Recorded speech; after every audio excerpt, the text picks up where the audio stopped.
आज दोस्तों कहानी जो है बहुत लाभदायक है। आज की कहानी अगर आप पूरा सुन लेंगे तो आपके जीवन में कभी धन की कमी नहीं होगी। आपकी पूरी जिंदगी और परिवार में कभी किसी को कोई कष्ट नहीं होगा, क्योंकि ये कहानी आज माता सीता और भगवान श्री राम के ऊपर है। तो दोस्तों कहानी शुरू करने से पहले पूरी कहानी जरूर सुनना। आधी अधूरा ज्ञान, आधी अधूरी कहानी सुनने से दोस्तों हमें पूरा फल नहीं प्राप्त होता है।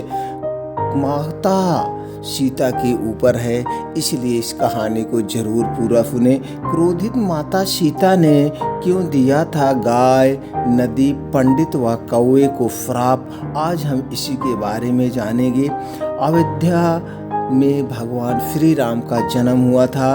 भगवान श्री राम और उनके भाई लक्ष्मण और पत्नी सीता के साथ वनवास जाने की बात सभी जानते हैं। इस बात से अयोध्यावासी दुखी थे।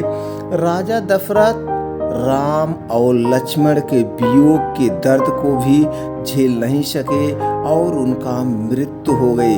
पिता के निधन की खबर सुनकर भगवान श्री राम और उनके छोटे भाई लक्ष्मण को गहरी ठेस पहुंची। दोनों भाइयों ने जंगल में ही पिंडदान करने का फैसला लिया। पिंडदान के लिए दोनों भाई जंगल में ही आवश्यक सामग्री एकत्रित करने के उद्देश्य से निकल गए। एक और पिंडदान का सामान पूरा समय निकलता जा रहा था। ऐसे में माता सीता ने अपने पिता समान सास ससुर दशरथ का पिंडदान उसी समय भगवान राम और लक्ष्मण के बिना करने का फैसला लिया। माता सीता ने पूरे विधि विधान के साथ पिंडदान दिया। जब प्रभु राम और लक्ष्मण लौट कर आए तो उन्हें पूरी बात बताई और कहा कि उस समय पंडित, कौवा, फाल्गु नदी और गाय उपस्थित थे।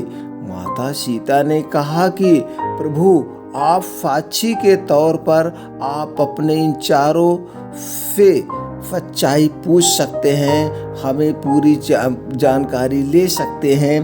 श्री राम ने इस बात की पुष्टि के लिए जब चारों से पूछा तो उन्होंने झूठ बोलते हुए इनकार कर दिया। इस बात से माता सीता दोनों भाई नाराज हो गए, क्योंकि उन्हें लगा कि माता सीता झूठ बोल रही है।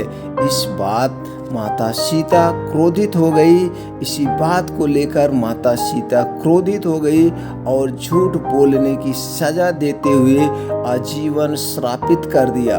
माता सीता से पंडित को श्राप मिला कि पंडित को कितना भी मिलेगा लेकिन उनकी दरिद्रता कभी दूर नहीं होगी।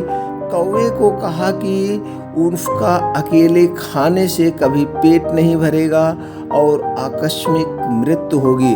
फाल्गु नदी को श्राप मिला कि पानी मिलने के गिरने के बावजूद नहीं, ऊपर से हमेशा नदी हमेशा सूखी रहेगी। पानी गिरने के बावजूद नदी हमेशा सूखी ही रहेगी और नदी के ऊपर पानी का बहाव कभी कम नहीं होगा।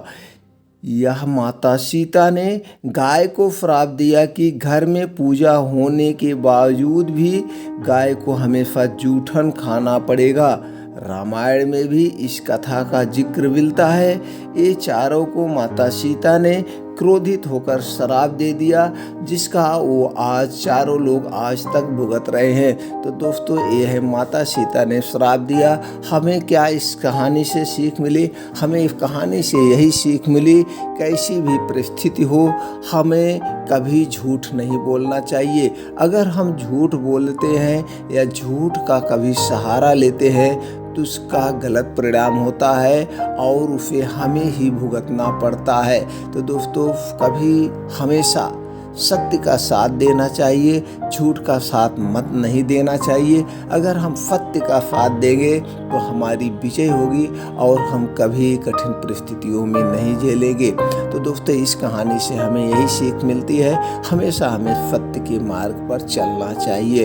तो दोस्तों फिर मिलते हैं ऐसी ही और कहानी के साथ अगले चैनल में। चैनल को सब्सक्राइब करके बेल आइकॉन का बटन ऑन कर दीजिए। जैसे ही वीडियो अपलोड करेंगे नोटिफिकेशन आप तक पहुंच जाएगी। जय श्री राम, राधे राधे।